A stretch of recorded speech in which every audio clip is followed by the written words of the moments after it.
J'ai personne pour moi ici. Donc si j'ai un problème ici, qui va venir en aide? Personne.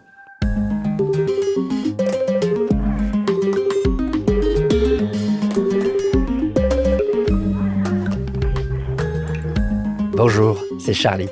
Bienvenue dans Parcours, le podcast qui donne la parole aux invisibles. Aujourd'hui, nous rencontrons Ismaël. Ismaël est originaire de Guinée-Conakry. Il dit avoir bientôt 16 ans et être un MNA, un mineur non accompagné. Mais les services sociaux français ne lui reconnaissent pas ce statut qui lui donnerait le droit d'être protégé et scolarisé. Pendant plusieurs mois, notre reporter Jamila Oulketab l'a suivi dans les rues de Paris, dans sa bataille pour retrouver un toit et retourner à l'école.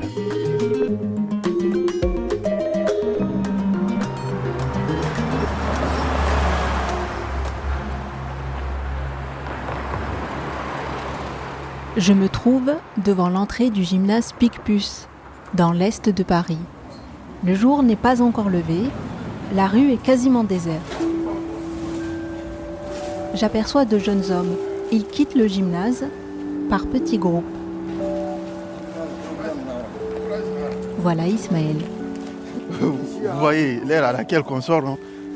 Oui, il n'est même pas encore 6 heures. Vous êtes déjà sortis. Oui.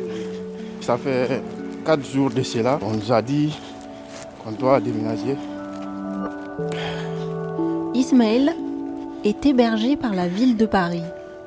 C'est la 3e fois qu'il est transféré d'un gymnase à un autre en moins de 2 mois. C'est pas facile. Il doit déménager toutes ses affaires quasiment du jour au lendemain. On nous envoie dans un autre gymnase. Sinon, on est venu ici, on n'a même pas fait un mois comme ça. On nous déplace encore. Ismaël porte un sac à dos, 2 en bandoulière et à bout de bras, un gros sac poubelle dans lequel il a mis son linge. C'est tout ce qu'il possède. Je suis épuisé. Fatigué.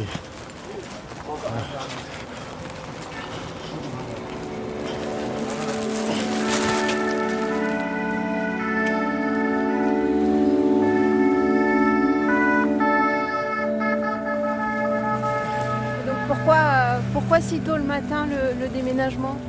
Ne pas déranger les autres. Dans les métros, c'est pas plein. Donc on profite à transporter nos bagages. Ismaël marche rapidement en direction de la bouche de métro. Il suit des camarades du gymnase. Il ne connaît pas le chemin. Ok. Popcorn. Il sait seulement qu'il doit traverser tout Paris pour s'installer dans son nouvel hébergement.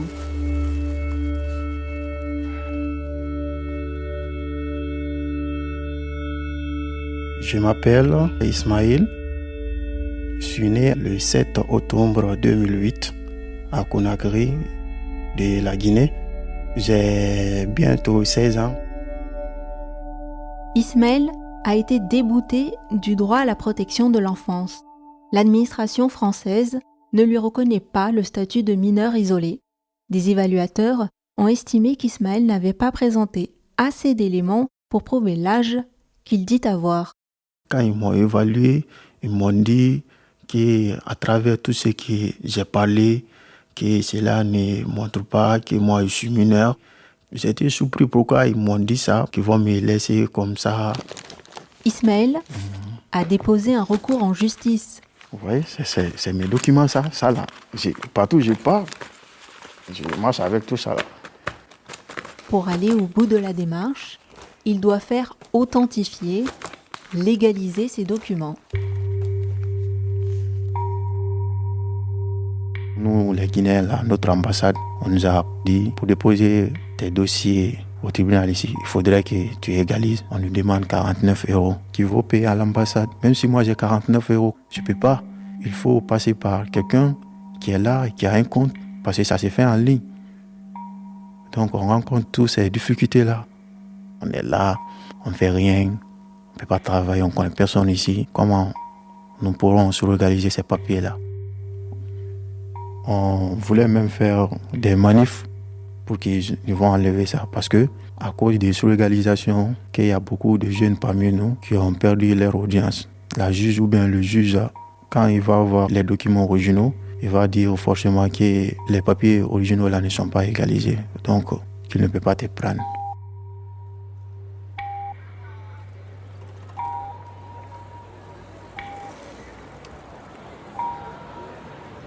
En attendant l'issue de son recours, Ismaël ne peut pas être pris en charge par les services de l'aide sociale à l'enfance. Il doit se débrouiller seul pour trouver où dormir, où se nourrir, où se doucher. Bonjour Ismaël. Bonjour, madame. J'ai fait la connaissance d'Ismaël au milieu du mois de juillet, à Paris. Vous allez bien? Oui, ça va. Alors on va où là? Déjà là on est... 2 semaines avant les Jeux Olympiques. Souvenez-vous, la capitale se prépare alors à accueillir l'événement. Des routes sont fermées, des milliers de barrières sont installées, la présence policière est renforcée. Au même moment, derrière l'hôtel de ville, Ismaël et des dizaines d'autres mineurs isolés réclament leurs droits.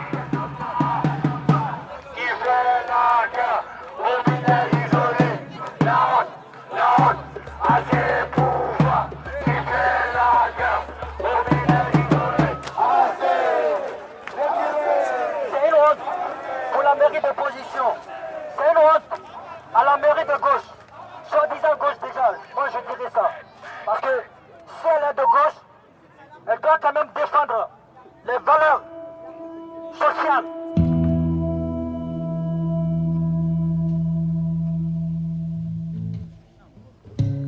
Quand je rencontre Ismaël pour la première fois, il dort encore à la rue, sous une tente.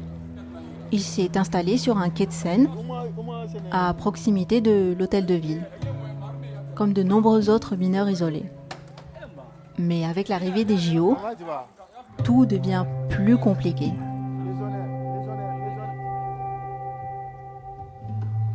Les contrôles policiers, c'est partout, que ce soit dans la rue, dans les métros, dans les lieux de regroupement, tout.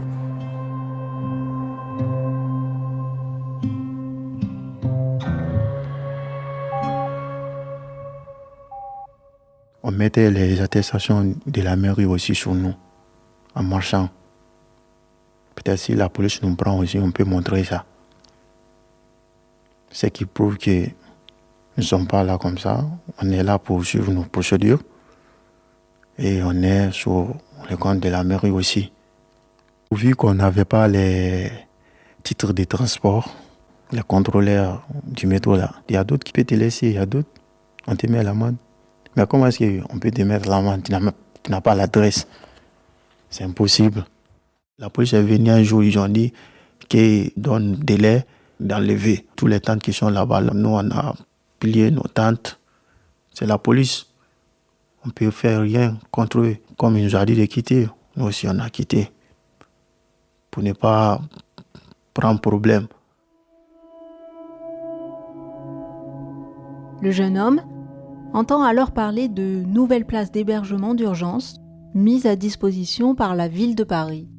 Il est mis sur liste d'attente. 2 jours avant l'ouverture des JO, Ismaël reçoit un coup de fil. Il y a une place pour lui dans un gymnase municipal. Ismaël sort enfin de la rue.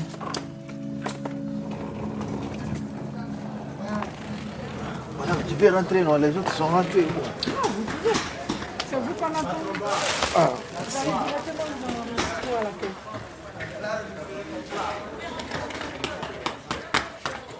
À l'intérieur, il y a une grande salle là où les gens jouent au basket. Il y a seulement les mineurs isolés qui sont là-bas. Il y a beaucoup, on part jusqu'à moins 100 et quelques. Mais dans le gymnase, les règles sont strictes. Les vigiles qui sont là-bas, ils ont dit que la visite, c'est interdit. Toute la journée, nous sommes à l'extérieur. On revient à partir de 18h et 23h, tu te trouves dehors, tu ne rentres pas. Et puis quand tu vas t'absenter 2 jours, ils vont barrer ton nom aussi sur la liste. C'est le règlement. Est-ce que vos amis sont encore à l'hôtel de ville ou ils sont avec vous au gymnase? On est dispersés un peu partout. Il y a d'autres qui sont au gymnase. Il y a d'autres aussi, jusqu'à présent, ils n'ont pas encore eu un lieu là où ils vont passer la nuit.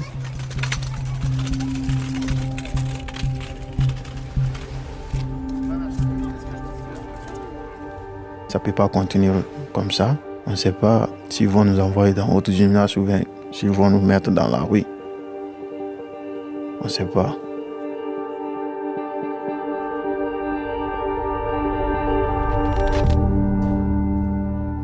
On a peur. Et l'été aussi, on peut comprendre.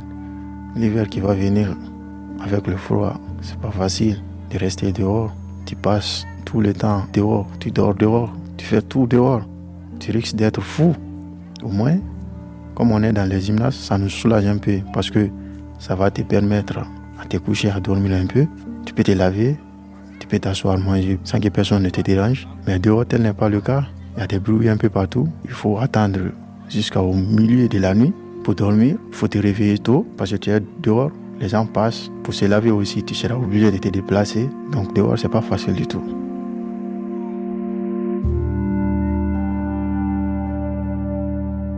Quitter la Guinée, aller en France.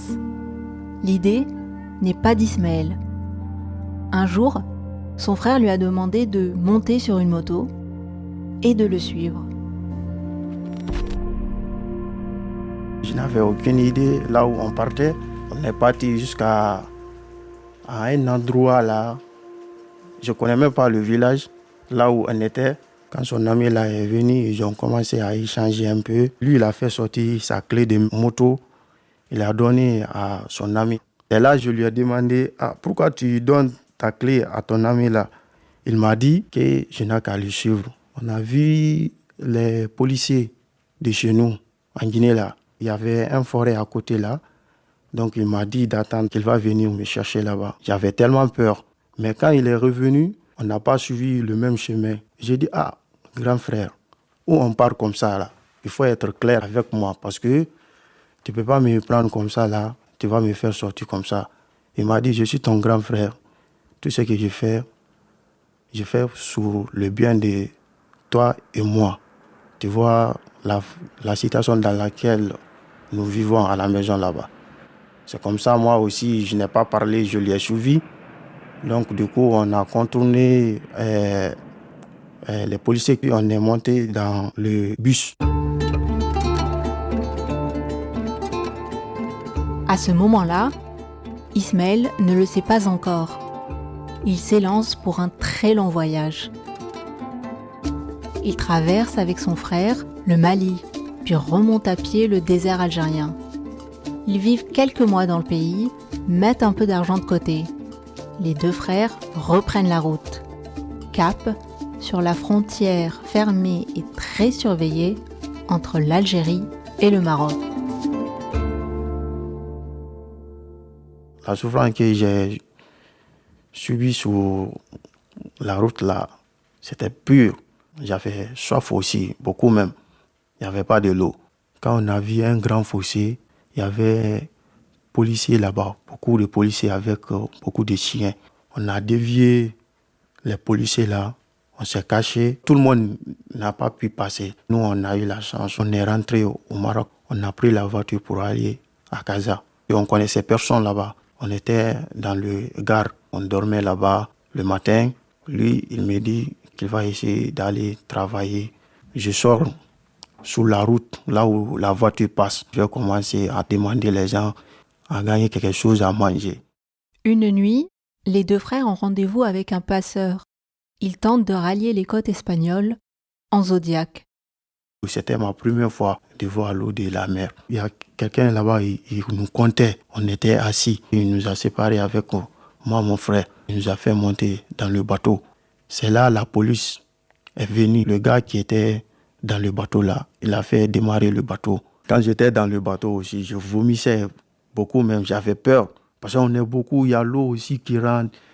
Les gens crient. Je pensais qu'ils étaient avec mon frère là-bas. C'est le matin, j'ai su qu'il n'y a pas mon frère là-bas. Il est derrière.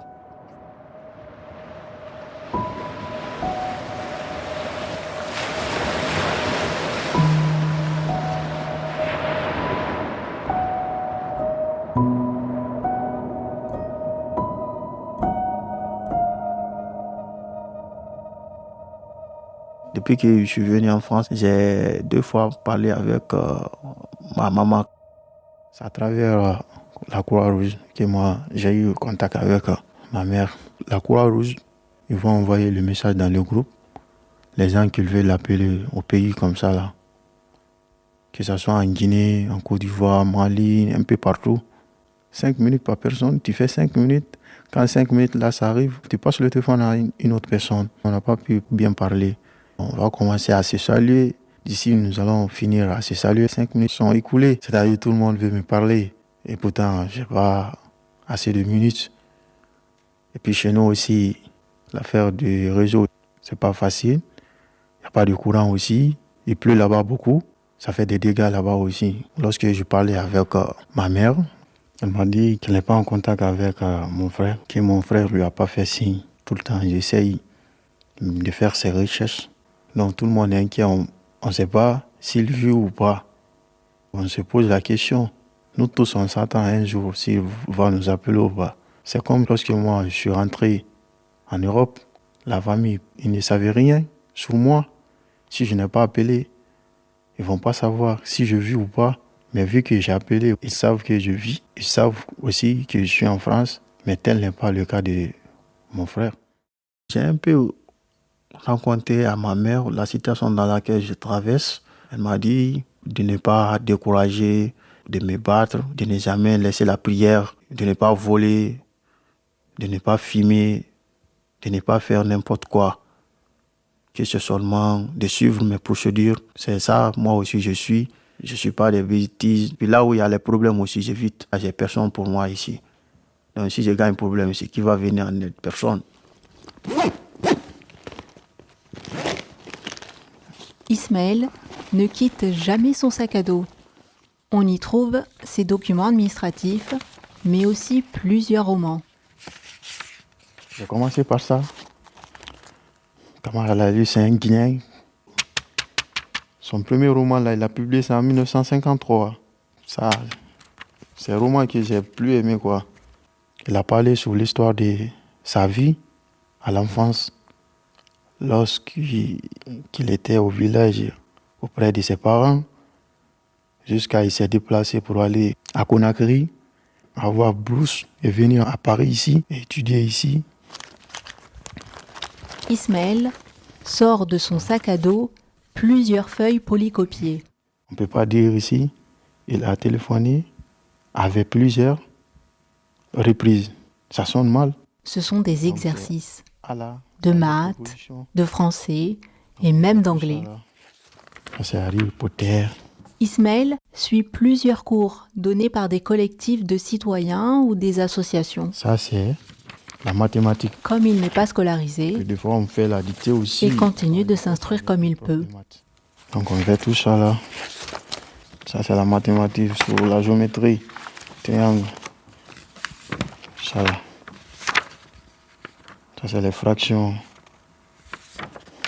Ismaël passe une partie de ses journées pendu à son téléphone, à tenter de se connecter au site de l'Académie de Paris. S'il veut un jour pouvoir retrouver le chemin de l'école, il lui faut absolument décrocher un rendez-vous au CASNAV, le centre académique pour la scolarisation des nouveaux arrivants. Il pourra alors être admis dans un collège ou un lycée, en fonction de son niveau scolaire. Nom de la famille, prénom, âge. Et cliquez sur mineur non accompagné et appuyez sur suivant. Donc quand vous appuyez sur suivant, ça fait sortir période de forte demande. L'ensemble des rendez-vous a été attribué. Si aucun rendez-vous ne vous est proposé et qu'il n'y a pas de rendez-vous disponible, toutefois, de nouveaux rendez-vous vous sont régulièrement mis en ligne toutes les semaines. C'est comme ça on fait. On passe toute la journée à faire comme ça, mais on n'arrive pas à prendre rendez-vous. C'est fatigant. Normalement, on a le droit à aller à l'école. Malgré qu'on suit notre procédure, c'est pas moi seulement. Il y a des milliers qui sont parmi nous qui n'ont jamais été à l'école pour remplir les formulaires. Là, ils ne le savent pas. On n'a pas la connexion aussi. On ne se déplace pas là où il y a les Wi-Fi publics. On se connecte là-bas. Des fois, les amis proches de nous, ils ont la connexion. C'est eux qui partagent des fois. Mais aussi, ils ne peuvent pas partager toute la journée ou bien chaque jour. Ça va finir. C'est seulement quelques-uns parmi nous qui ont eu la chance à prendre du rendez-vous. Mais comme tout le monde a sa chance, nous ne sommes pas désespérés. On essaye de tenter toujours.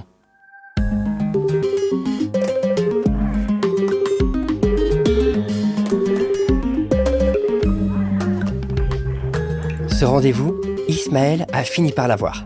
Le jeune garçon est aujourd'hui scolarisé. Il a intégré une classe de seconde dans un lycée professionnel à Paris. Il y apprend le métier de mécanicien. Il dit vouloir continuer ses études jusqu'au BTS au moins. Depuis sa dernière rencontre avec notre journaliste, Ismaël a aussi réussi à faire valoir son statut de mineur isolé. Il est aujourd'hui pris en charge par les services de l'aide sociale à l'enfance et est hébergé dans un foyer. Selon des estimations, ils sont plus de 3000 jeunes isolés en cours de procédure pour faire reconnaître leur minorité. Ils sont à la rue, sans ressources et sans famille. On se retrouve dans un mois pour un nouvel épisode de Parcours. D'ici là, likez, partagez et parlez de Parcours, un podcast documentaire de la rédaction du Secours catholique.